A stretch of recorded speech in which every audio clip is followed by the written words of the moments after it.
plays a major role for food synthesis, that is glucose synthesis. Here heterotrophic nutrition in the sense this is also a type of nutrition. So what you have to learn about this here, the organisms which are unable to synthesize their food, which are unable to prepare their own food, those organisms are called heterotrophs, and the type of nutrition we call them heterotrophic nutrition. So these are of three types. What are the three types of heterotrophic nutrition? Yes, absolutely. First one is parasitic nutrition, saprophytic nutrition, and then holozoic nutrition. These are of three types. So first one, parasitic nutrition. So these organisms basically depending on host. Host in the sense the organism which provides shelter, food for them. That type of organisms are called host. So these parasitic organisms depending on host. Sometimes they may be kill the host also.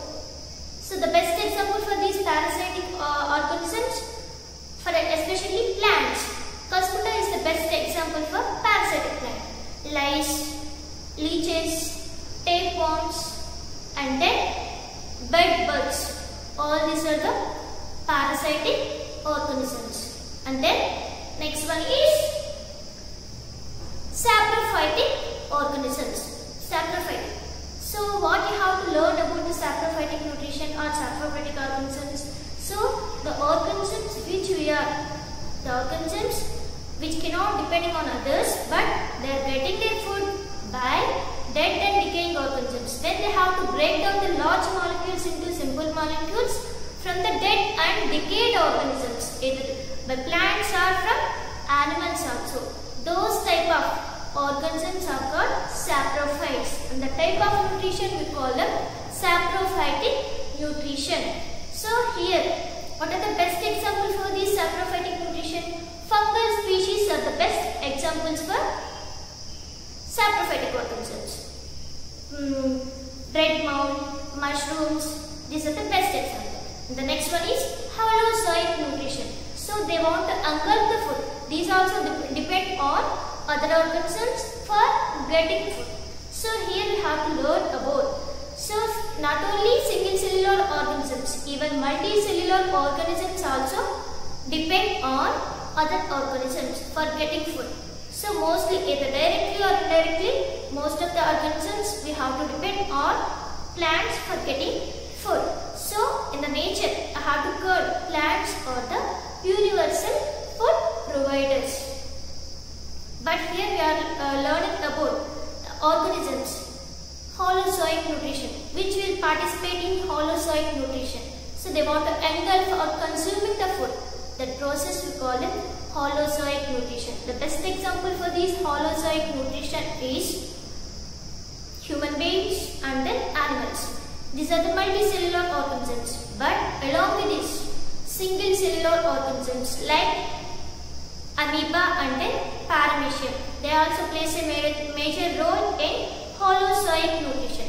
So here you have to see, this is the structure of amoeba. It doesn't have any definite shape.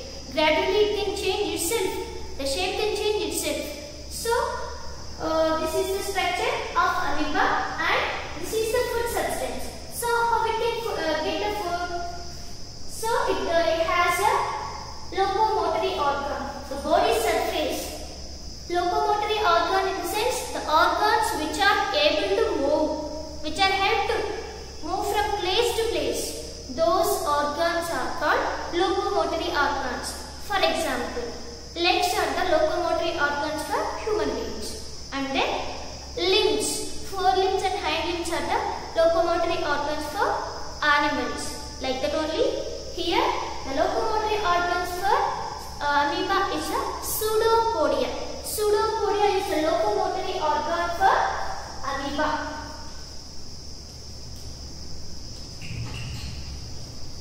So the body surface only we can call it pseudopodia. So this pseudopodia helps to consume, to engulf the food, that is ingestion. So in our process for digestion, have to see the 4 steps of processes. What are those? Ingestion, digestion, absorption defecation. These are the 4 methods you have to see. Like this only. Here also you have to see 4 different methods. So this is first. This is the food. The food can captured by the surface. That is, the pseudopodia helps to consume, to capture the food, and then here it makes just like a loop-like structure. Then it can enter into the whole body of the amoeba. So here you have to see diffusion method. This diffusion method only helps to circulate, send the substance to overall part of the amoeba. So diffusion in the sense any media is helps to move any substance from one place to another place. That process we call it diffusion. So here, what is the media here? A fluid substance. Cytoplasm is there now. That cytoplasm helps to. This is the cytoplasm. A fluid substance present in the amoeba, that is the cytoplasm. So it helps to diffuse the food to overall part of the amoeba. This type of nutrition we will call as holozoic nutrition. This is in case of amoeba. So what is the locomotor? What is the organ helps to capture the food? That is pseudopodia. And the next one is one more protozoal organism, that is paramecium. Paramecium also a single cellular organism, but it has a fixed shape, that is slipper-like structure. So it doesn't change its structure, and then it can also participate in holozoic nutrition. So here you have to see oral groove. Oral groove in the sense that is mouth only. So it has hair-like structure. These hair-like structures we call them cilia. What we call them? These are the hair-like structures. These hair-like structures we call as cilia.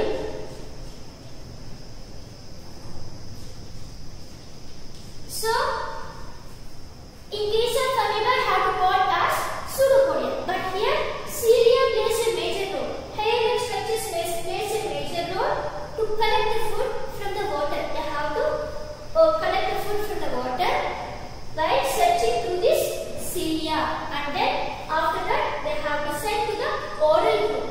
Here the food can enter into the oral groove. Then the food can form just like a food vacuum. Then the digested food can supply to all parts of the body, whole body, by the process of diffusion only. But the remaining undigested food is there. That undigested food can send through a pore, that is anal pore. So here the undigested food, that is defecation process or ascension.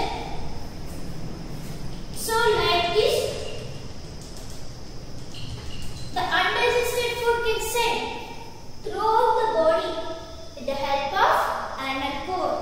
Like that, the food can be entered into this paramecium, and it can get the energy by diffusion process. This is a type of holozoic nutrition in case of paramecium. These are the unicellular organisms.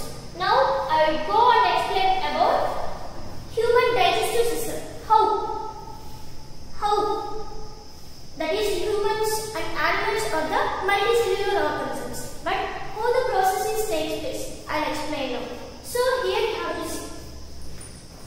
So this is the mouth. So the food can enter into the, from here to mouth to the anus. They have to see different types of organs. They have to perform different functions in this digestive system.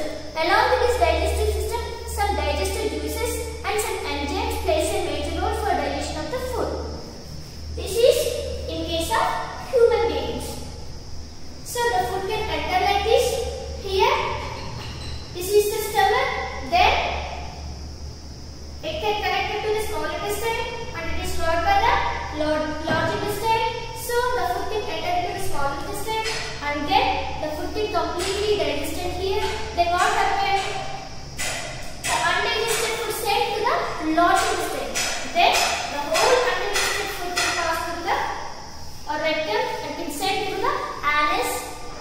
in the process of defecation. That is the overall process, but I did not explain what are the enzymes and then what are the digestive juices plays a major role for this digestion of the food. I will explain later. And then this is about the holozoic nutrition in case of both unicellular organisms and then multicellular organisms. The next one is parasitic nutrition. So this parasitic nutrition where we have to observe, I already said about the parasitic plant, that is Cuscuta. So here Cuscuta, the genus for this Cuscuta is a dodder plant. The general name for this Cuscuta is a dodder plant.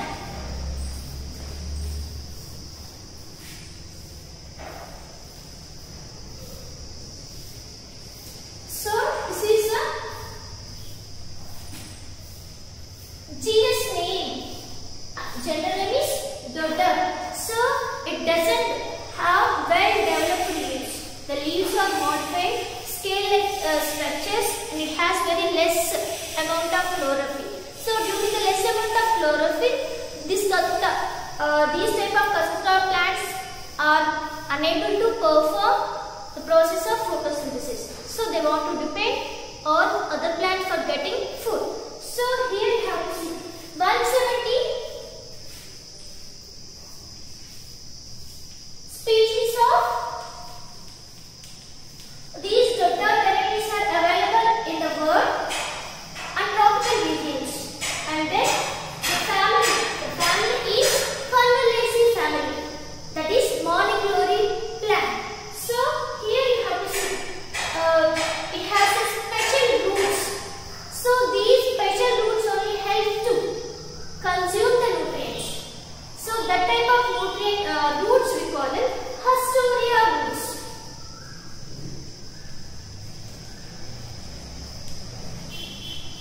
So when we have to take some dodder seeds, when they are start germinating, then what happens? An anchoring root is formed from this dodder plant. So actually, where did we see these roots? All the plants, they have to produce their roots under the soil only. The shoot part only have to see on the earth. So but that is opposite. General roots are there in the soil, but a special anchoring root is there. That anchoring root helps to get the food from host plant. So it can, just like a slender, long, string-like structure, and it can spiral the whole host plant. And then these roots can penetrate into the host body, host of the plant, plant host, and then it can consume the nutrients in the form of juices. So here, two different types of tissues are there. One is xylem and phloem. So xylem helps to consume the water from the host plant, and the phloem helps to get the nutrients from the host plant. Like this, the Hastoria plant can get the nutrients from the host plant. And then the structure. So these stem part is in different colors. Some are green in color, some are yellow in color, some are pink in color, some are brown in color. The leaves also having nodule-like structures and in the form of clusters. And the flowers are yellow or white in color. So here if you see in our surroundings, the plants which are completely holding a host plant, just you have to observe, is it a Cuscuta plant or it's not a Cuscuta plant. How can we observe? Based on the shape of the leaf and then shape of the flowers, you can clearly observe the plant. Is it a Cuscuta plant or not? Okay, this is about the parasitic nutrition in case of heterotrophic nutrition. And the next one is, this is the heterotrophic nutrition. So I already started that holozoic nutrition in human digestive system now. So here you have to see that. So what you have to see, when you have to consume the food, what happened? Automatically are not always moisture in nature. What is the reason behind that? presence of saliva. So where did the saliva can produce? Did you imagine it? Yes, absolutely. That is also right only. So the saliva can be secreted by salivary glands. These salivary glands are the exocrine glands. Actually, in 8th class, what we have to study? Yes, endocrine system. So ductless glands, the glands which can secrete the hormones, they can directly released into the body. Those glands we call them endocrine glands. But here, exocrine glands. These exocrine glands they have to secrete through the ducts and they can release into the body parts. Those type of glands we call them exocrine glands. They have ducts. Through the ducts only, ducts in the sense tube-like structures. They help to secrete. So here we have to see 3 different types of salivary glands helps to secrete saliva. So the saliva plays a major role for digestion of the food. Before going to that, what is meant by digestion? The process of breakdown the large complex molecules into simple substances, simple molecules. By digestive juices and then different enzymes. So this process we call the digestion. So here you have to see mouth. In the mouth we have teeth, tongue and then salivary glands also. 3 different types of salivary glands are present. These salivary glands helps to chew the food. When you have to chew the food, half of the food can digest carbohydrates, half of the carbohydrates can digest completely in the mouth only. Because a saliva contain an enzyme that is amylase, salivary amylase. Okay, due to the presence of this salivary amylase, carbohydrates can partially digested in the mouth. So what are the 3 different types of salivary glands you have to see here?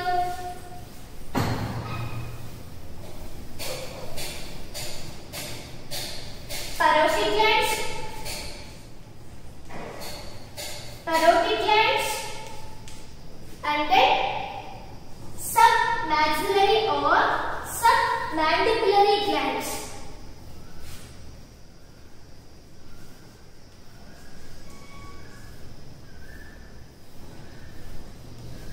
Or submaxillary.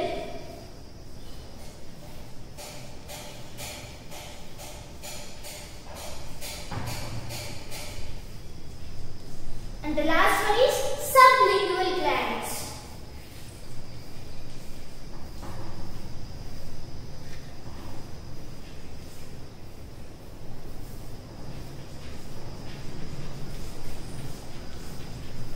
These are 3 different types of salivary glands you have to see in our mouth. So one pair of salivary glands are present at the both sides of the jaws. And then next, one more pair of salivary glands those are present below the tongue.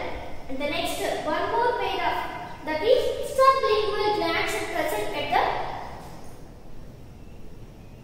near to the palate. So these are the 3 different types of salivary glands present in our mouth. And then when we are consuming food, what we have to do? Crushing the food. So which type of part is able to crush the food? Yes, teeth helps for crushing the food. So what happened? Crushing, cracking, everything is done by this teeth only. 4 different types of teeth are there. So they help to crush the food. So after crushing the food, so a sense organ is present in our mouth. What is this sense organ? Yes, tongue is the sense organ. So it is helps to taste the food. So by using the tongue, they have to taste the food. But here, the tongue plays a major role for the food can, push into the downward direction. That is, it can send the food into the esophagus. That is the main function of this. And the lower jaw also plays a major role for sending the food in the next part, that is the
before going to that, you have to learn about the action of this amylase or starch. That is, you have to take wheat flour. So this activity I have to explain now.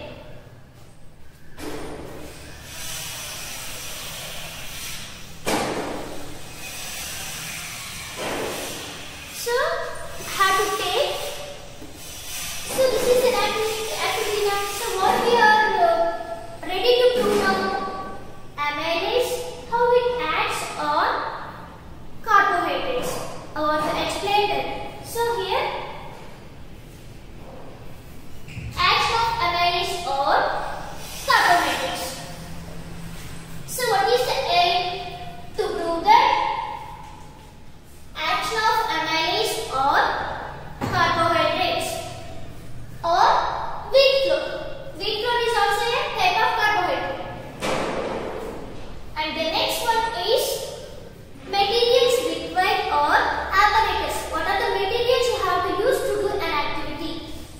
That is apparatus. So what are the apparatus you have to take here? Here you have to take two test tubes. Two test tubes, wheat flour, water, tincture iodine, then glass, watch glass. So all these are the requirements you have to take to do an activity. So along with that, one more requirement is there, that is saliva. So have to take a test tube here and this test tube. Half of the test tube is filled with water.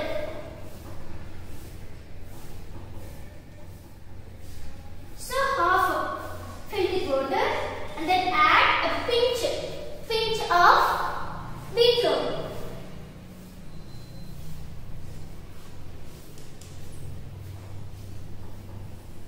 Pinch of wheat flour.